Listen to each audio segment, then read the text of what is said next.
भिंड से इस वक्त की बड़ी खबर, जहां पर बस में आग लगी है। खड़ी यात्री बस में अचानक लगी आग। दमकल की टीम आग बुझाने में जुटी। शॉर्ट सर्किट की वजह से बस में लगी आग। पुलिस फोर्स मौके पर पहुंची है। फूप थाना क्षेत्र की यह घटना बताई जा रही है।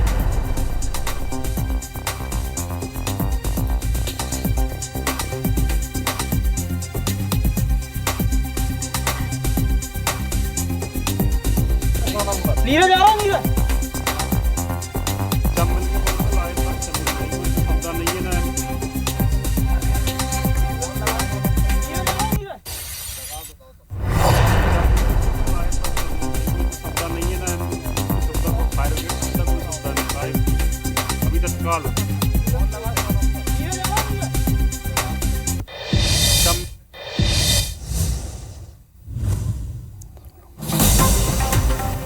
प्रधानमंत्री नरेंद्र मोदी का मिशन छत्तीसगढ़। आज बस्तर में भरेंगे हुंकार। कांकेर में विजय संकल्प रैली में होंगे शामिल। असम के सीएम हिमंता बिस्वा शर्मा का आज छत्तीसगढ़ दौरा। खुज्जी विधानसभा में 3 विधानसभा चुनावी सभाओं को आज संबोधित करेंगे। मुख्यमंत्री भूपेश बघेल के चुनावी दौरे जारी। आज मानपुर, खुज्जी, डोंगरगढ़ में होगी सभा। राजनांदगांव में करेंगे रोड शो। आज 6 जिलों में चुनाव प्रचार करेंगे सीएम शिवराज सिंह चौहान। सागर, सतना, निवाड़ी और पन्ना में जनसभा को करेंगे संबोधित। आज पीसीसी चीफ कमलनाथ का सागर दौरा। खुरई में कांग्रेस प्रत्याशी के समर्थन में जनसभा को करेंगे संबोधित। दूसरे दौर के लिए आज नामांकन वापसी का अंतिम दिन। दोपहर 3 बजे तक वापस होंगे नामांकन। आज ही चुनाव चिन्ह भी किए जाएंगे आवंटित। कांग्रेस महासचिव केसी वेणुगोपाल अचानक पहुंचे रायपुर। राजीव भवन में चुनावी रणनीति पर ली कांग्रेस कोर कमेटी की बैठक। सीएम भूपेश, प्रदेश प्रभारी शैलजा मौजूद रहीं। कांग्रेस ऑब्जर्वर्स की भी ली बैठक। सतना में कांग्रेस प्रत्याशी नीलांशु चतुर्वेदी के वाहन पर हमला। बाल बाल बचे विधायक। देर रात चुनाव प्रचार से लौटने के दौरान हुआ अटैक। दिल्ली के मुख्यमंत्री अरविंद केजरीवाल से आज ईडी करेगी पूछताछ। शराब नीति केस में 30 अक्टूबर को जारी किया था समन।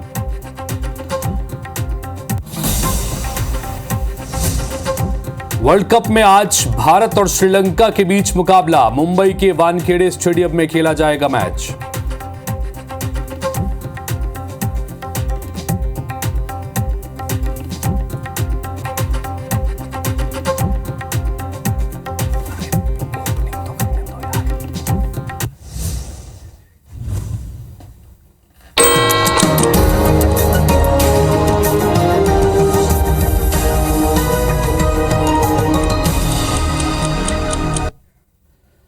नमस्कार, मॉर्निंग प्राइम में स्वागत है आप सभी का। मैं हूं आपके साथ में हितेश व्यास और ये थी अब तक की हेडलाइंस। और हेडलाइंस के बाद अब नजर डालते हैं सुबह 7 बजे की 7 बड़ी खबरों पर।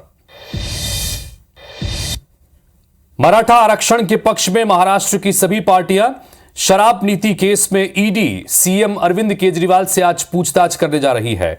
इधर जेट एयरवेज की 538 करोड़ की संपत्ति को ईडी ने जब्त कर लिया है। इधर महुआ मोइत्रा की एथिक्स कमेटी के सामने आज पेशी होनी है। यह भी एक महत्वपूर्ण घटनाक्रम रहेगा। उसके अलावा 5वीं खबर, news click foreign funding case में आज सुप्रीम कोर्ट में सुनवाई होगी। इधर छठी खबर, 24 साल बाद साउथ अफ्रीका ने न्यूजीलैंड को वर्ल्ड कप में हरा दिया है। बड़े अंतर से हराया। और आज वर्ल्ड कप में भारत और श्रीलंका के बीच अहम मुकाबला होगा। तो ये थी 7 की 7 बड़ी खबरें और इन सब के बीच अब खबरों को विस्तार से आगे देखते हैं। छत्तीसगढ़ के चुनावी रण में आज किन नेताओं के दौरे पर कहां रहने वाले हैं, ये सब आपको इस ग्राफिक्स के जरिए हम बता रहे हैं। तो प्रधानमंत्री नरेंद्र मोदी आज कांकेर के दौरे पर रहेंगे। पहले चरण के लिए वो चुनाव के लिए बीजेपी प्रत्याशियों के पक्ष में यहां पर प्रचार करते नजर आएंगे। बस्तर की सभी 12 सीटों पर 7 तारीख को यहां पर वोटिंग होनी है। तो दूसरी तरफ असम के मुख्यमंत्री हिमंता बिस्वा शर्मा आज मोहला मानपुर जिले के खुज्जी विधानसभा के अंबागढ़, चौकी, कुमदा और गेंदा टोला में चुनावी सभा को संबोधित करने के लिए पहुंचेंगे। यहां पर भी पहले ही चरण में वोटिंग होनी है। इधर छत्तीसगढ़ के मुख्यमंत्री भूपेश बघेल पूर्व सीएम रमन सिंह के गढ़ राजनांदगांव में चुनावी सभा को संबोधित करेंगे और रोड शो भी यहां पर करने जा रहे हैं। पहले चरण में विधानसभा चुनाव यहां पर भी होने हैं। विधानसभा चुनाव में 20 सीटों पर मतदान होना है, जिसमें से राजनांदगांव खुज्जी विधानसभा क्षेत्र के तहत ये महत्वपूर्ण सीटें हैं, जहां पर राजनांदगांव, खुज्जी, कांकेर में आज 3 बड़े नेता रहने वाले हैं, 3 बड़े चेहरे रहने वाले हैं चुनाव प्रचार अभियान के तहत।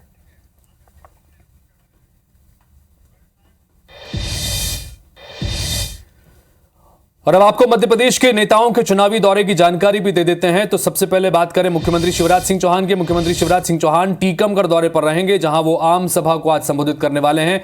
मध्य प्रदेश में 17 तारीख को वोटिंग होनी है। द पीसीसी चीफ कमलनाथ आज सागर जिले के खुरई में चुनावी सभा को संबोधित करने वाले हैं। इसी तरह से केंद्रीय मंत्री ज्योतिरादित्य सिंधिया मैहर, सुरखी, सांची, बमोरी, कोलारस और पोहरी में चुनाव प्रचार करेंगे।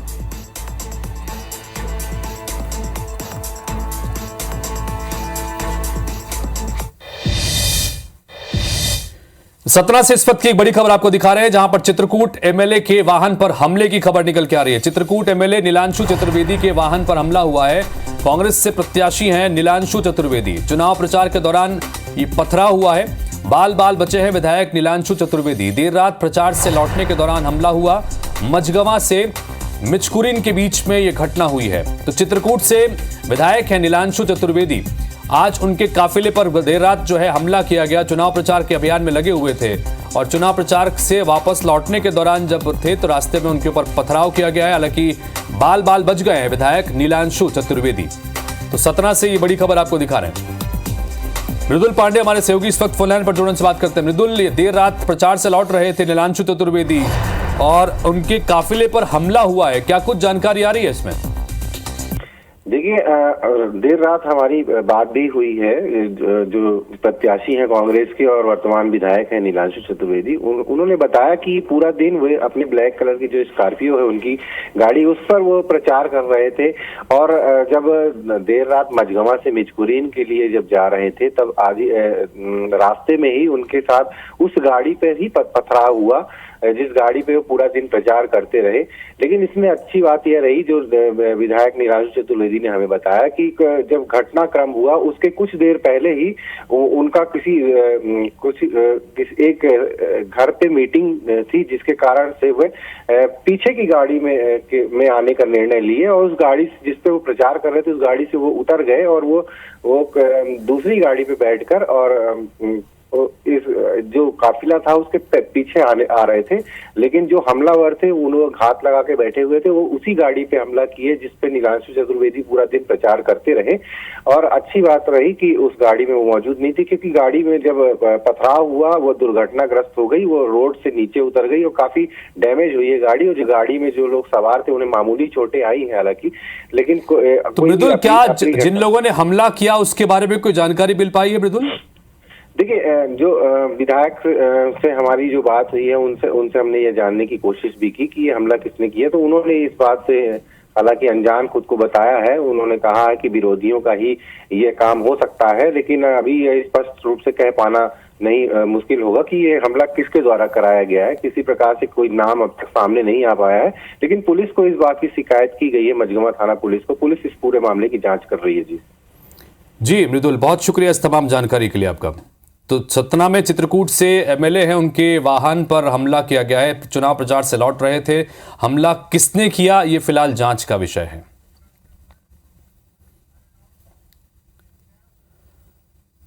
तो भोपाल से इस वक्त एक और बड़ी खबर मिल रही है, जहां पर बीजेपी के एमएलए कृष्णा गौर के खिलाफ ईसी में शिकायत की गई है। कांग्रेस ने कृष्णा गौर की शिकायत की है। वोटर्स को भड़काने का आरोप लगाया है। चुनाव कार्य प्रभारी जेपी धनोपिया ने यह शिकायत की है।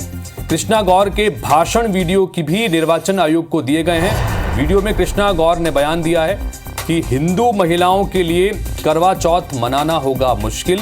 कांग्रेस पार्टी की सरकार बनने पर मुश्किल हो जाएगा। दूसरे त्योहार भी आप नहीं मना पाएंगे। इस तरह की बात उन्होंने चुनाव प्रचार अभियान के दौरान कही है, जिसका एक वीडियो इस वक्त सामने आया है और इसको लेकर शिकायत की है कांग्रेस की तरफ से। करवा चौथ का व्रत भी नहीं रख पाएगी, करवा चौथ का त्योहार भी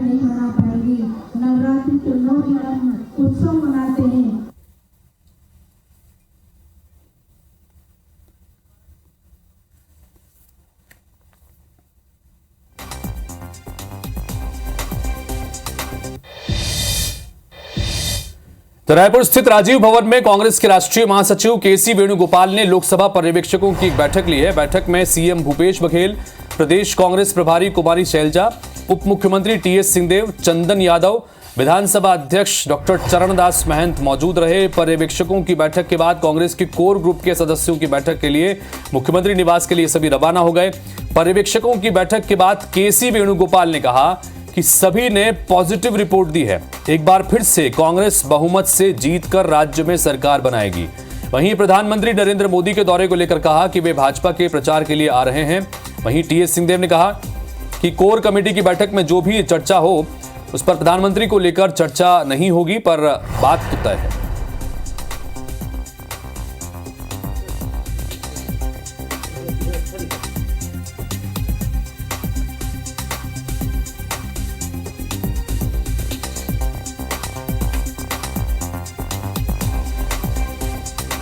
तो देर रात राजीव भवन में एक महत्वपूर्ण बैठक की गई है जिसमें कांग्रेस के तमाम दिग्गज नेता मौजूद रहे और उसमें यह चर्चा की गई है तमाम अलग अलग रणनीतियों को लेकर कि चुनाव अभियान में अब किस तरह से आगे निकलना है।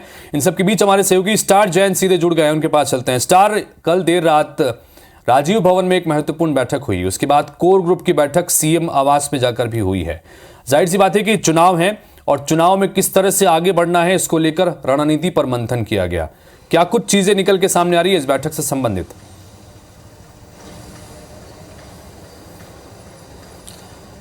देखिए, बता दूं कि छत्तीसगढ़ में 2 चरणों में विधानसभा चुनाव होने हैं। पहले चरण का चुनाव जो है 7 नवंबर को होना है और इसके लिए चुनाव प्रचार जो है 5 तारीख को थम जाएगा। मतलब 100 घंटे से भी अब कम समय बचा है पहले चरण के चुनाव प्रचार के लिए। और जिसमें बता दूं कि पहले चरण में 20 सीटों में चुनाव हो रहा है, उसमें बस्तर की 12 सीटें हैं। और जैसा कि आप भी जानते हैं कि छत्तीसगढ़ की राजनीति में कहा जाता है कि बस्तर के रास्ते ही सत्ता की एंट्री होती है। और पिछले बार देखने को भी मिला कि 12 में से पहले 11 सीट और एक उपचुनाव के बाद 12वीं सीट भी कांग्रेस के पास आ गई। कांग्रेस सत्ता में थी यहाँ। इसके पहले लगातार बस्तर की सीटें भाजपा के पास थी और भाजपा सत्ता में थी। और यही वजह है कि इन 100 घंटे में किस तरीके की चुनावी स्ट्रेटेजी अपनाई जाए, रणनीति बनाई जाए जिससे बढ़त बनाई जा सके, क्योंकि बस्तर की 12 सीटें प्रमुख सीटें हैं, इसमें मायने रखती है। और ये स्ट्रेटेजी क्या होगी, इलेक्शन कैंपेन में आगे कैसे बढ़ना है, कितने जो स्टार प्रचारक आएंगे उनके कहाँ का रोड शो करने हैं, ये तमाम चीज़ों पर चर्चाएं हुई हैं। और जिस प्रकार से घोषणाएं कांग्रेस ने की है उसको और क्या फाइनल उसमें दिया जा सकता है, ये तमाम बिंदुओं पर चर्चा हुई है। और कहीं ना कहीं जो पहले चरण का चुनाव होना है 7 नवंबर को, उसको लेकर मुख्य रूप से स्ट्रेटेजी बनाई गई है, क्योंकि उसके बाद ही आगे फिर दूसरे चरण की तरफ बढ़ा जाएगा। हाँ, जाहिर सी बात है स्टार, जैसे कि आप बता रहे हैं कि चूंकि पहले चरण का मतदान होना है 7 तारीख को, 20 सीटें हैं जिसमें बस्तर की 12 सीटें हैं। प्रधानमंत्री आज वहां पर आ भी रहे हैं, बीजेपी फोकस भी कर रही है। ऐसे में ये इन सीटों पर कैसे बढ़त बनाई जाए इसको लेकर मंथन हुआ है कांग्रेस की इस महत्वपूर्ण बैठक में। फिलहाल स्टार, बहुत बहुत शुक्रिया इस तमाम जानकारी के लिए आपका। खबर इंदौर से, जहां पर बीजेपी महासचिव कैलाश विजयवर्गीय ने बड़ा बयान दिया है। इंदौर 1 से इन्हें प्रत्याशी भी बनाया गया है। कांग्रेस मुस्लिम बस्तियों में कर रही वीडियो वायरल, हमास फिलिस्तीन पर हो रहे अत्याचार के वीडियो मुझे एक मुस्लिम कार्यकर्ता ने बताया है, ये कैलाश विजयवर्गीय ने दावा किया है। और वो ये भी कह रहे हैं कि देखिए मोदी जी क्या करवा रहे हैं, कांग्रेस तुष्टीकरण की नीति पर राजनीति करती नजर आ रही है। तो कुल मिलाकर लगातार इससे पहले भी उन्होंने कांग्रेस की एक कार्यकर्ता के खिलाफ इस तरह की बात कही थी कि वो फिलिस्तीन का समर्थन वो कर रही हैं, वो लगातार हमास का समर्थन कर रहे हैं, आतंकियों का समर्थन कर रहे हैं। और अब एक बार फिर से उन्होंने ये बात कही है कि बाकायदा उसकी सीडी कांग्रेस कार्यकर्ताओं द्वारा मुस्लिम इलाकों में बांटी जा रही है। सुनिए क्या कहा है। तुष्टीकरण की नीति, बल्कि मुझे तो एक मुस्लिम कार्यकर्ता ने बताया कि कांग्रेस फिलिस्तीन के और हमास के ऊपर जो अत्याचार हो उसके वीडियो सप्लाई कर रही है सब दूर मुस्लिम बस्तियों में वहाँ की वीडियो सप्लाई करने की। देखिए मोदी जी क्या करवा रहे हैं। तो विधानसभा चुनाव के लिए नाम वापसी का आज अंतिम दिन है। मध्य प्रदेश में एक ही चरण में 17 तारीख को वोटिंग होनी है। छत्तीसगढ़ में भी दूसरे चरण में 70 सीटों पर 17 तारीख को वोटिंग होनी है। नाम वापसी का आज अंतिम दिन है। मध्य प्रदेश में एक चरण में 17 नवंबर को वोटिंग होगी। छत्तीसगढ़ में दूसरे चरण के लिए 17 नवंबर को ही वोटिंग होनी है 70 सीटों पर।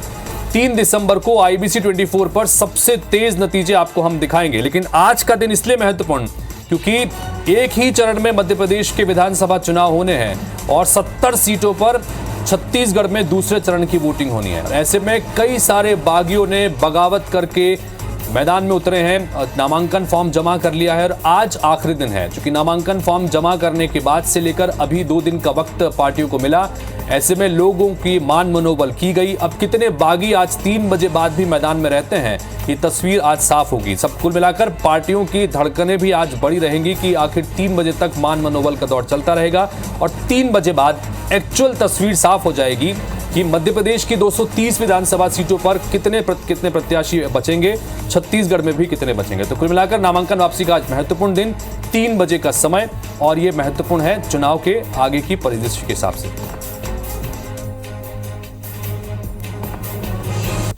दिल्ली से महत्वपूर्ण खबर मिली, जहां पर बीजेपी केंद्रीय चुनाव समिति की देर रात कल बैठक चली है। केंद्रीय चुनाव समिति की इस बैठक में प्रधानमंत्री नरेंद्र मोदी शामिल हुए। बता दें कि तेलंगाना, राजस्थान के चुनाव को लेकर बैठक की गई है। गृह मंत्री अमित शाह, बीजेपी अध्यक्ष जेपी नड्डा शामिल हुए हैं और जो दोनों ही जगहों पर वोटिंग होनी है, इसके बाद में वहां पर प्रत्याशी चयन को लेकर यह महत्वपूर्ण बैठक थी और अंतिम मुहर प्रत्याशी जो बचे हुए हैं उनके ऊपर लगाई गई है और उसके बाद अब कभी भी ये सूची जारी हो सकती है। तो देर रात दिल्ली में कल लंबी बैठक चली है केंद्रीय चुनाव समिति की, भारतीय जनता पार्टी की।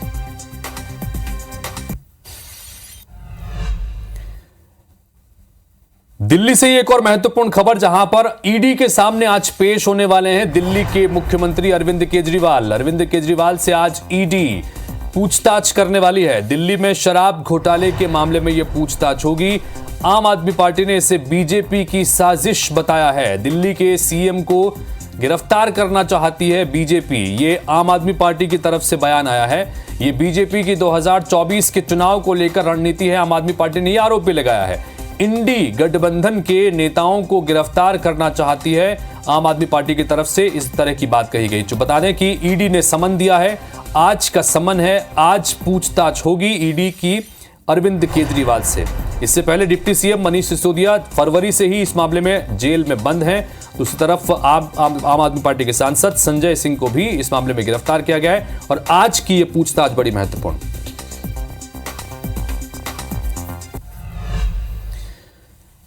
और दूसरी तरफ टीएमसी की सांसद है महुआ मोइत्रा, आज उनकी पेशी है संसद की एथिक्स कमेटी के सामने। पेशी है कैश फॉर क्वेरी, ये जो मामला था इस पे पेशी की गई है। निशिकांत दुबे के बाद अब महुआ की पेशी होगी। संसद की लॉगिन आईडी दूसरे को देने का आरोप इनके ऊपर है। संसद की आईडी पर दुबई से लॉगिन करने का आरोप भी लगा है। व्यापारी हीरा नंदानी को अपनी आईडी दे दी थी मोइत्रा ने, इस तरह के आरोप लगे हैं। एथिक्स कमेटी आज इन तमाम आरोपों के संदर्भ में पूछताछ करेगी। 40 से ज्यादा बार बाहर से लॉगिन करने के आरोप लगे हैं। संसद में दरअसल सांसदों को एक लॉगिन आईडी मिलता है जिसके जरिए ये सवाल अपने उसमें पुट करते हैं, लेकिन इसमें आरोप ये लग रहा है महुआ मोइत्रा पे कि उन्होंने बाहर से सवाल करवाए हैं, जिसमें दुबई तक में भी लॉगिन हुआ है।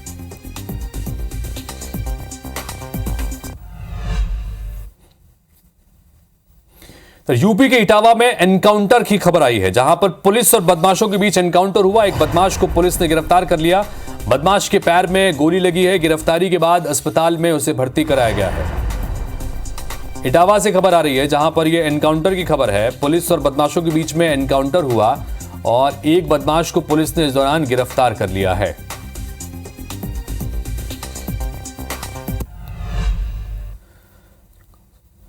गाजा में इजरायली सेना का एक्शन लगातार जारी है। ग्राउंड एक्शन में हमास के 700 से ज्यादा आतंकी गिरफ्तार किए गए हैं। ईरान ने इजरायल के बाइकआउट की अपील कर दी है। तर मुस्लिम देशों से ईरान ने अपील की है कि बाइकआउट किया जाए इसमें इजरायल का, लेकिन गाजा में इस बीच आपातकालीन सेवाएं भी बंद कर दी गई हैं। लगातार हमास के अलग अलग ठिकानों पर इजरायली सेना अटैक कर रही है। इन सब के बीच 700 से ज्यादा हमास के आतंकियों की गिरफ्तारी की भी खबरें आ रही हैं। मुस्लिम देशों से इस बीच ईरान ने अपील कर दी है कि इजरायल का बाइकआउट किया जाए।